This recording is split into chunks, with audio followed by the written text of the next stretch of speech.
Au vu de la situation actuelle, ces pauses bibliques ainsi que les vidéos artistiques ou pédagogiques que vous pouvez trouver sur le site moidelabible.fr ont pour intention première de faciliter cette rencontre entre vous et la Bible. Vous pouvez ainsi voir ou revoir chacune d'entre elles. La page Facebook du Mois de la Bible relaie au mieux ces diverses propositions. N'hésitez donc pas à les partager à votre tour auprès de vos amis ou connaissances. Nous vous remercions chaleureusement et nous remercions nos intervenants qui, par leur expertise, viennent enrichir notre compréhension du texte biblique et en révéler la profondeur. Ce soir, pour notre deuxième rencontre, nous avons la joie de recevoir Sophie Stavrou.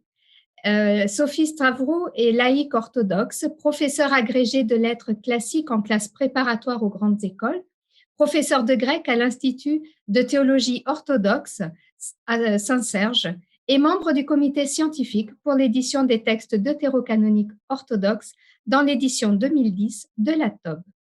Le thème de sa présentation porte sur le roi Manassé, un personnage peu connu du Premier Testament. Le roi Manassé, donc, figure de conversion ou comment a-t-il rencontré Dieu du fond de sa prison? Avant de laisser la parole à Sophie, je vous rappelle qu'il vous est possible de poser vos questions par le biais du chat. Sarah les proposera à la fin de la présentation à notre invité, qui y répondra avec grand plaisir. Alors, sans plus attendre, je vous laisse la parole, Sophie. Merci beaucoup.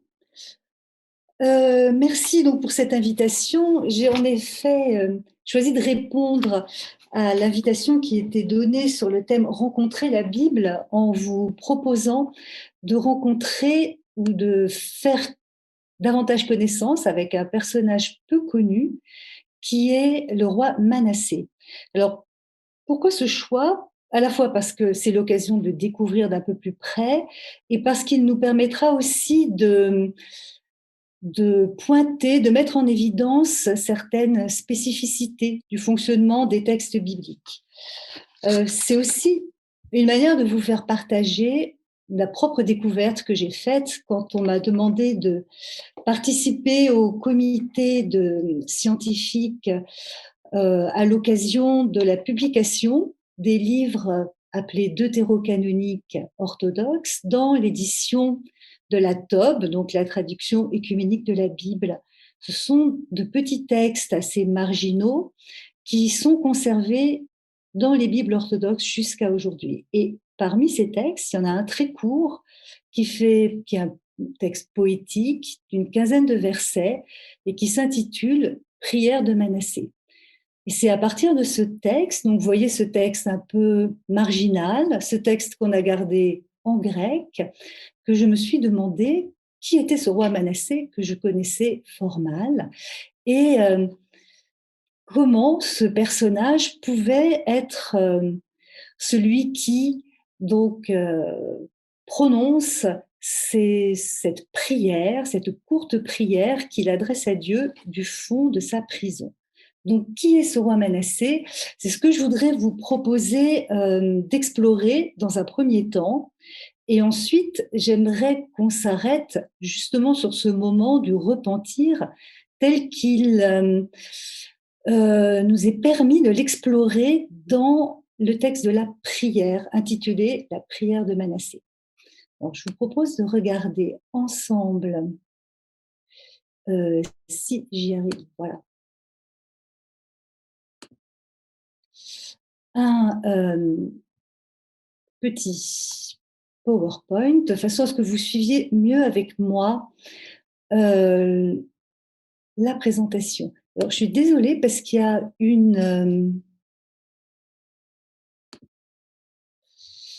Donc, je voudrais vous proposer de regarder le premier texte dans lequel on peut découvrir le roi Manassé. Il s'agit du deuxième livre des rois.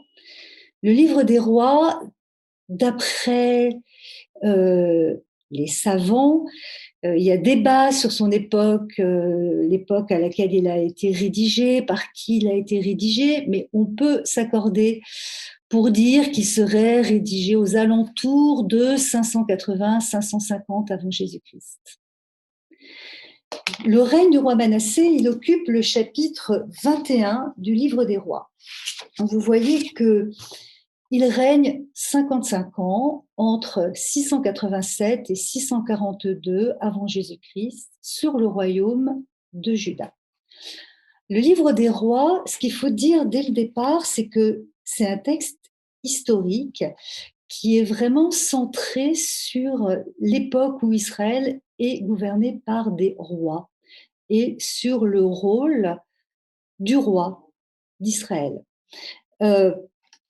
Pour rappel, je pourrais vous citer le début du livre des rois, dans le chapitre 2, verset 3, où il présente le portrait type du bon roi d'Israël. Le bon roi d'Israël garde les observances du Seigneur, il marche dans ses chemins, garde ses lois, ses commandements, ses coutumes, ses exigences, comme c'est écrit dans la loi de Moïse.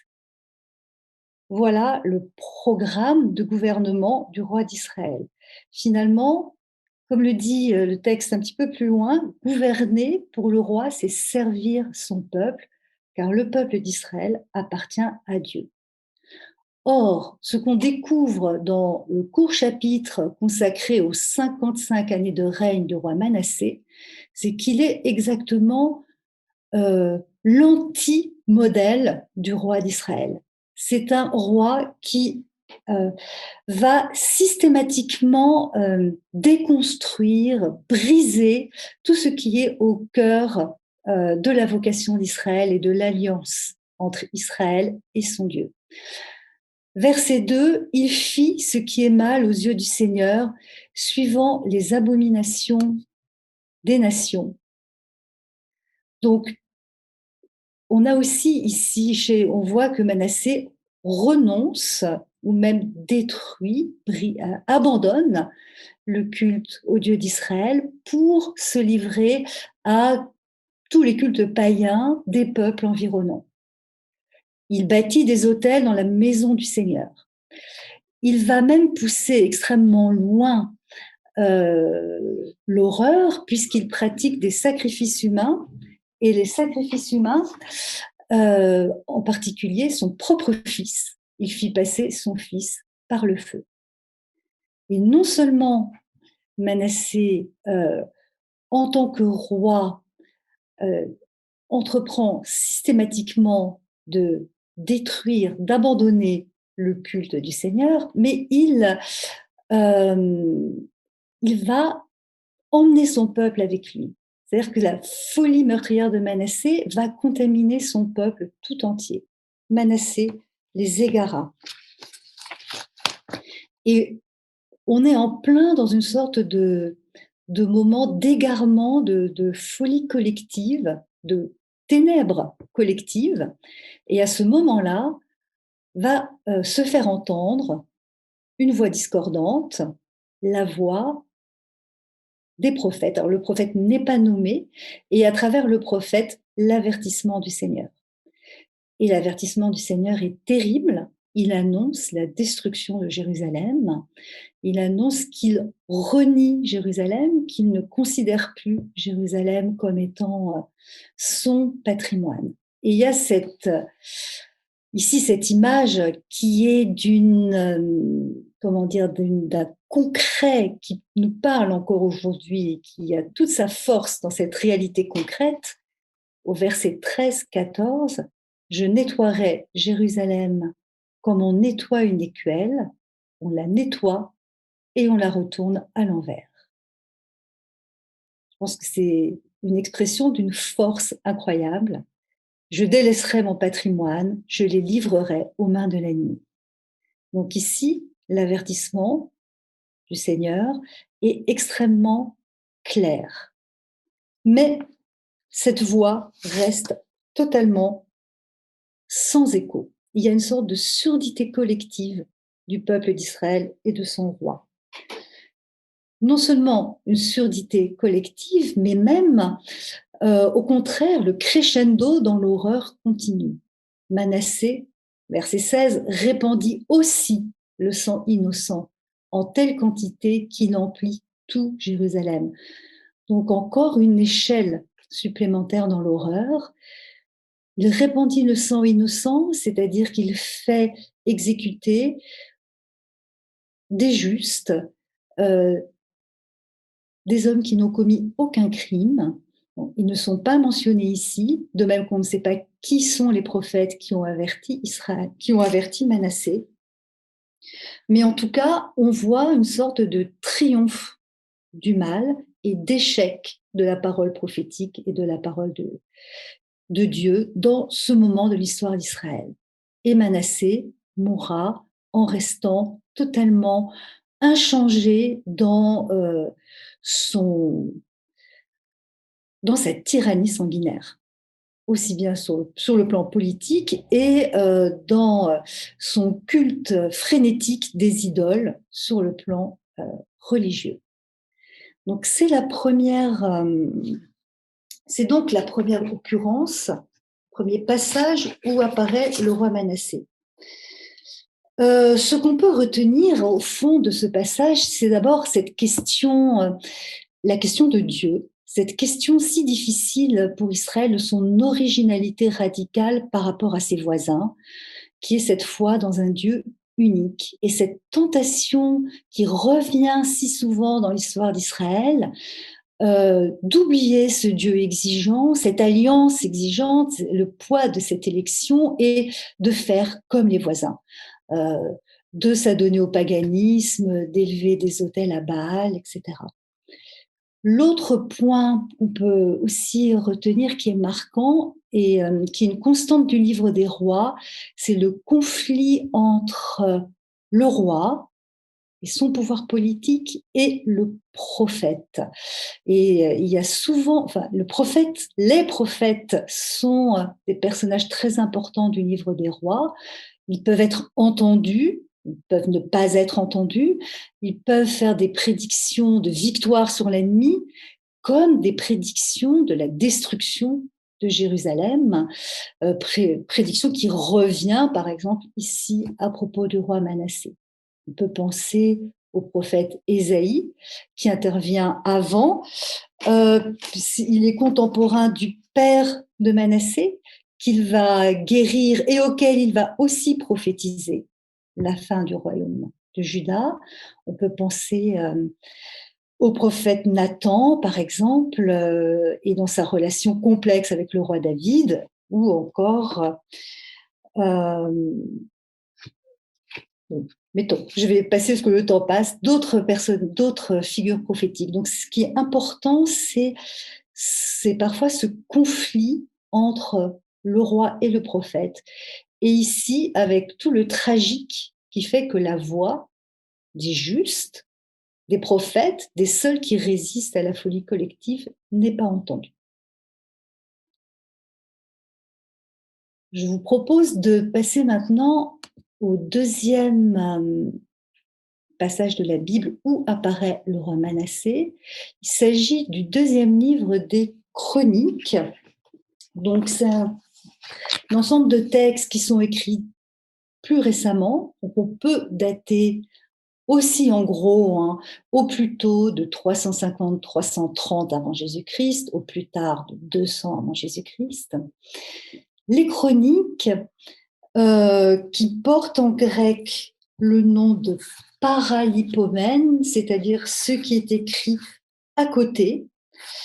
En fait, c'est une sorte de reprise de l'ensemble des textes bibliques depuis la Genèse jusqu'à l'époque des rois, en prenant d'autres sources, en s'appuyant sur d'autres textes et surtout avec un autre point de vue. Et c'est cela qui va être intéressant. Que nous dit le livre des Chroniques dans son chapitre 33 ? Il commence par reprendre le livre des rois. C'est la première partie du règne de Manassé, donc un règne de tyrannie et de paganisme. Au verset 11, un élément nouveau apparaît. Manassé est capturé, perd la guerre contre les Babyloniens, il est capturé, enchaîné et emmené à Babylone. C'est le verset 11 que vous voyez ici. Et au verset 12-13 intervient un retournement profond. Quand il fut dans la détresse, il apaisa la face du Seigneur son Dieu, il s'humilia profondément devant Dieu, le Dieu de ses pères, et il l'implora. Celui-ci se laissa fléchir, entendit sa supplication et le fit revenir à Jérusalem pour y continuer son règne. Alors Manassé connut que le Seigneur est Dieu. Donc, on voit ici une transformation, un retournement intérieur de ce roi Manassé qui a lieu au moment où il a tout perdu, où il est dans le tréfonds et de la détresse et dans le fond de son cachot et dans ses chaînes. Donc au moment de son humiliation complète, il y a une sorte d'humiliation intérieure devant Dieu et un retournement qui fait que il obtient le pardon de Dieu et qu'il peut rentrer à Jérusalem et qu'il y aura une seconde moitié du règne de Manassé dans laquelle il va rétablir l'autel du Seigneur et la loi du Seigneur. Et donc terminer son règne comme un roi juste.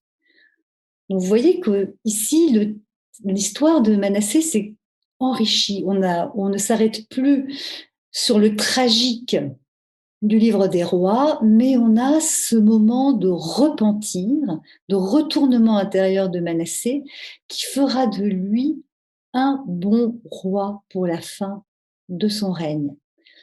Le verset 19 conclut le chapitre. Sa prière et son retour en grâce, tout son péché et son infidélité, avec les endroits où, avant son humiliation, il avait reconstruit des hauts lieux et placé des poteaux sacrés, et des statues sont inscrits dans les actes de Osaïe. Le texte des Chroniques fait souvent référence aux sources qu'il utilise. Ici, les actes de Osaïe, que nous ne connaissons pas, qui sont perdus.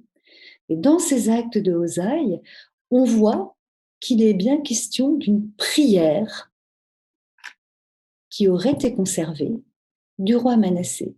Prière qu'il adresse à Dieu, donc lors de son emprisonnement, dans les versets 11 à 13.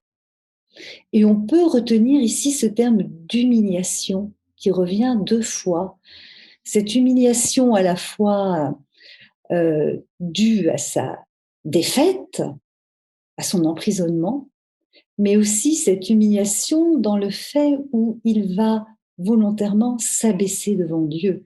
Il va reconnaître que c'est Dieu qui donc règne sur Israël.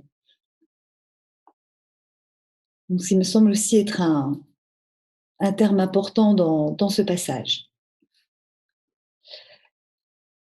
Le livre des Chroniques est un récit continu. Il ne fait pas entendre la prophétie qui annonçait la destruction de Jérusalem, comme dans le livre des rois.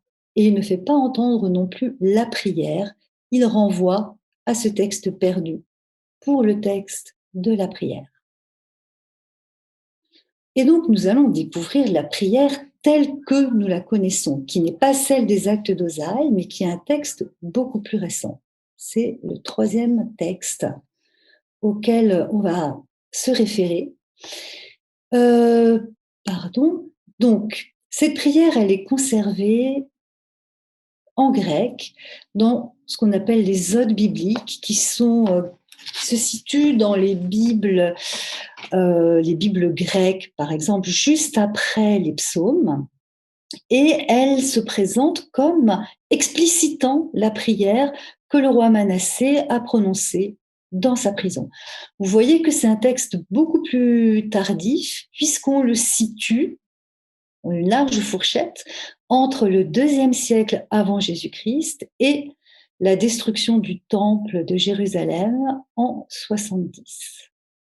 Ce texte s'ancre dans ce qu'on a vu, le récit du livre des rois et du texte des Chroniques. Donc, on a bien un texte qui est en écho, qui se présente comme relié directement au texte biblique. Le personnage ici cite lui-même le texte de Chronique dans les expressions qui sont soulignées ici, la foule de mes péchés, en commettant des abominations, ce qui est le mot employé quand il est question du culte des idoles, et avec la référence au poids des chaînes, donc qui retiennent le roi Manassé dans sa prison. Mais ici, à nouveau, un nouveau point de vue, tout à fait différent. Vous voyez qu'on est dans un texte à la première personne. Donc, Manassé prend la parole, il s'adresse à Dieu dans sa prière. Et pour nous, lecteurs, c'est tout à fait intéressant parce que nous allons pouvoir entrer dans l'intériorité du personnage et en même temps, il peut y avoir aussi une sorte de processus d'identification. On peut faire sien cette prière. Le centre de cette prière, c'est le moment du repentir. Le mot grec qui est employé et sur lequel je voudrais m'arrêter, c'est le mot métanoïa, parce qu'il a un sens plus vaste que le mot repentir. Il signifie exactement le retournement, c'est dans le préfixe méta, noia, le retournement intérieur, le retournement spirituel. Et la prière va nous permettre de suivre les étapes de ce retournement intérieur. Elle commence, donc, vous le voyez, par une reconnaissance de Dieu. Peut-être que le premier moment de ce retournement intérieur, c'est de reconnaître que Dieu existe. Et la prière s'adresse au Dieu souverain, Pantocrator, celui qui tient tout entre ses mains. Et ensuite, donc, ce Dieu souverain, il est bien spécifié comme le Dieu de nos pères, celui des pères justement de Manassé. Il s'inscrit dans cette descendance, donc il s'inscrit dans ce lien direct entre lui et Dieu. Il reconnaît, de renoue ce lien qu'il avait brisé. Le texte commence donc par la reconnaissance du Dieu souverain qui a tout créé. Alors, Pantocrator, je vous montre quand même ce terme, on le retrouve dans les textes chrétiens, dans la liturgie et dans les textes de la théologie orthodoxe, et en particulier dans l'iconographie, d'où, par exemple, dans les églises byzantines, sur l'abside, vous avez très souvent un immense Christ, Pantocrator, ce qui est écrit en grec ici, c'est-à-dire le Christ qui est souverain, qui règne sur le monde entier et qui tient tout. Christ, Dieu créateur. C'est un lien déjà entre ce texte du Premier Testament et la postérité qu'il aura à l'époque chrétienne.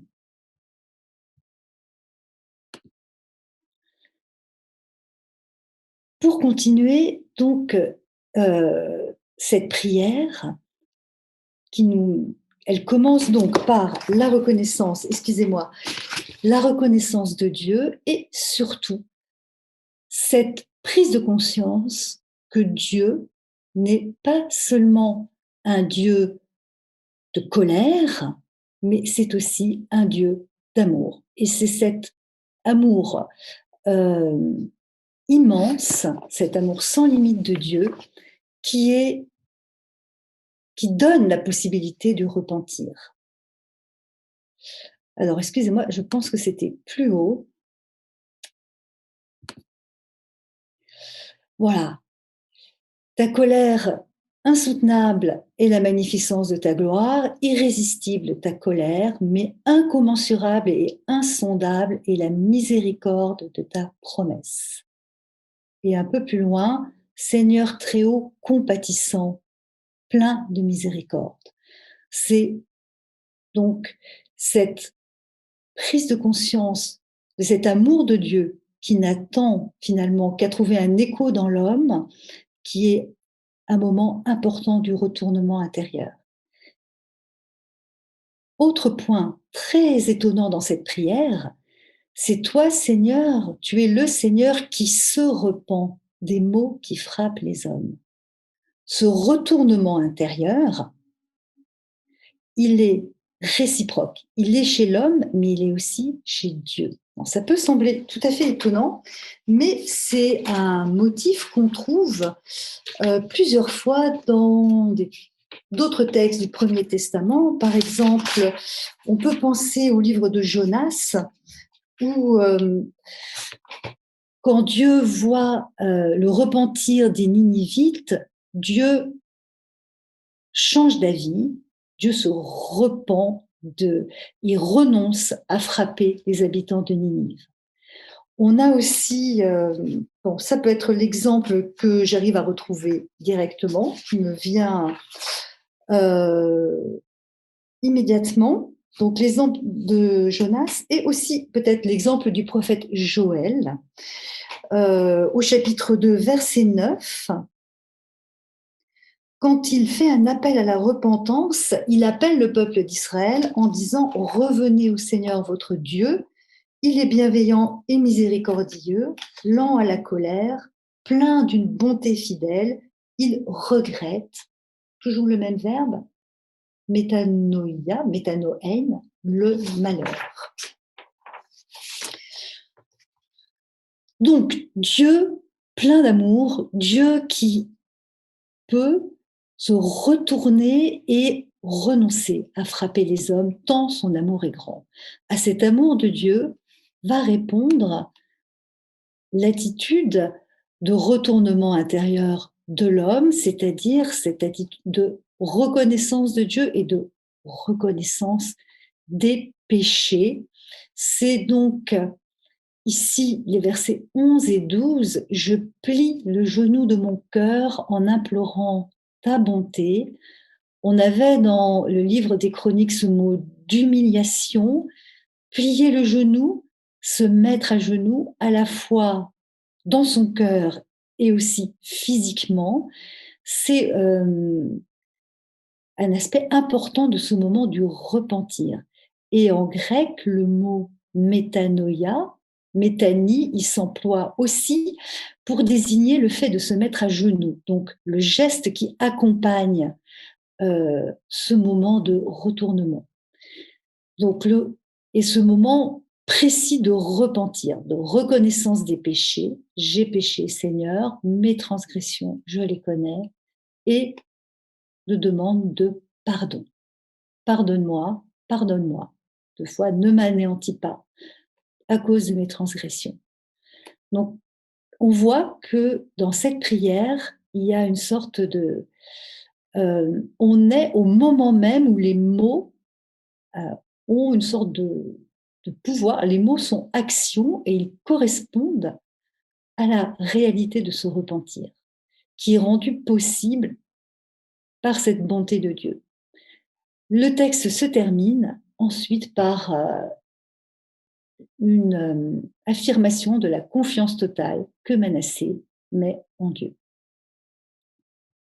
Pour conclure rapidement, j'ai voulu m'arrêter sur ces 3 textes et sur ce personnage parce que je pense qu'il permet de voir peut-être plusieurs aspects, à la fois que la Bible, c'est un texte, c'est une bibliothèque qui comprend de nombreux textes extrêmement différents, écrits avec des styles différents, des points de vue différents, qui se répondent les uns aux autres. Donc, il y a toujours une complexité dans le texte de la Bible. Je pense aussi que Manassé, ce personnage, c'est un personnage qui peut nous parler aujourd'hui parce que c'est un personnage des extrêmes. C'est un personnage qui va dans l'extrême du mal, qui connaît l'extrémité de la défaite, de l'humiliation, de la prison, et qui va ensuite avoir un retournement complet.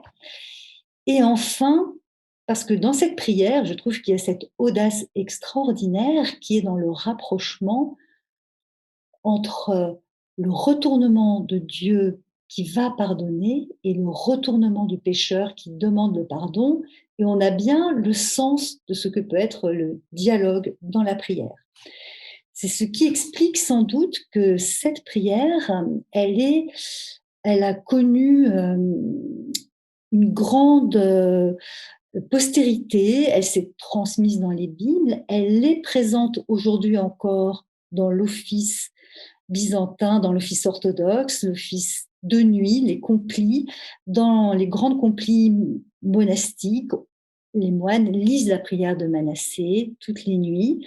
Elle est présente aussi dans la plupart des livres des heures euh, des chrétiens orientaux, les livres éthiopiens, arméniens, coptes, et aussi étonnamment, on la trouve aussi dans les églises, dans le livre de prière commune des églises épiscopales américaines. Donc c'est aussi une prière qui peut rassembler les chrétiens. Merci beaucoup. Merci beaucoup à vous, Sophie, pour ce temps. Alors, pour ne pas trop déborder, juste 2 questions qu'on a vues dans le chat. Alors, par rapport à une possible contradiction qui serait dans 2 Rois et 2 Chroniques, où à un moment Manassé revient vers Dieu et un autre non. Comment on peut expliquer cette contradiction ? Mais alors, je pense que ce n'est pas une contradiction. Ce sont 2 textes différents, écrits d'un point de vue différent. Le livre des rois, il est centré sur le rôle politique du roi en Israël, très spécifique, en dialogue ou en opposition avec celui du prophète. Alors que dans le 2e livre des Chroniques, le point de vue est différent. L'auteur des Chroniques, pour lui, il cherche à montrer comment le dessein de Dieu, le plan de Dieu, il existe déjà aujourd'hui sur terre. C'est-à-dire qu'il n'y a pas d'injustice qui ne soit réparée sur terre. C'est pourquoi il a, dans ce texte-là, le règne de Manassé est complété de façon à ce qu'il y ait une sorte de justification au premier passage.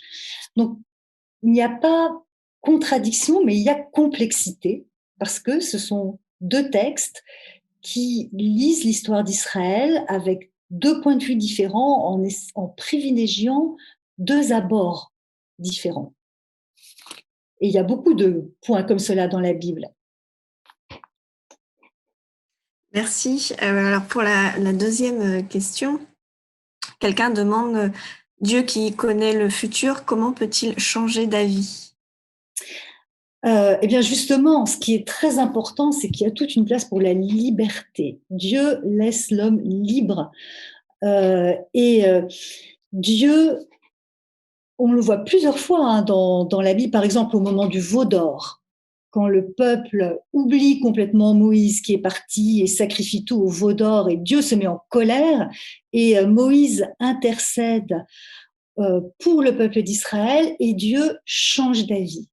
Parce qu'à un moment, Dieu dit, je vais tous les détruire et je vais tout recommencer avec toi, Moïse seulement. Et donc, Dieu change d'avis. Même chose pour les Ninivites. Donc, Dieu, certes, connaît l'avenir, mais Dieu laisse une totale liberté à l'homme. Même si pécheur soit-il, parce que Dieu est amour, il y a toujours cette possibilité qui est cette ouverture qui est laissée à l'homme de revenir à Dieu. Donc, c'est pour ça que repentir est peut-être en français trop limité par rapport au terme grec qui est plutôt Dieu va changer d'avis, il va retourner son avis parce que les hommes ont entendu, parce que les hommes ont écouté. Il y a un vrai dialogue. Et ce dialogue, il est actif. Les hommes ne sont pas des êtres passifs qui subissent ce que Dieu aurait préparé pour eux. Les hommes participent et ils participent librement. Merci beaucoup pour toutes ces précisions et je vais donner la parole à Anna pour conclure ce temps. Oui, merci à vous, Sophie, pour ce partage, ce texte qui nous montre que rien n'est définitif dans nos vies, qu'on peut encore et toujours se repentir, reconnaître nos torts, nos fautes, et que nous avons un Dieu qui accueille cette métanoïa. Voilà, et j'aime découvrir un Dieu qui est aussi capable de ne pas rester figé dans voilà, dans nos actions et dans nos premières et nos erreurs, nos premières expériences de vie qui parfois ne sont pas aussi belles que souhaitées. En tout cas, merci pour ce message d'espérance. Nous remercions également chacun de nos auditeurs pour sa présence et sa participation, pour toutes les questions qui sont revenues. Je vous rappelle que l'enregistrement de cette pause biblique sera mise sur notre site, sur la page des pauses bibliques, et le site, c'est moidelabible.fr. Nous vous souhaitons vraiment une bonne semaine et nous vous donnons rendez-vous mardi prochain à 18h avec notre invité qui sera Éric Morin du Collège des Bernardins pour notre 3e pause biblique. À très bientôt.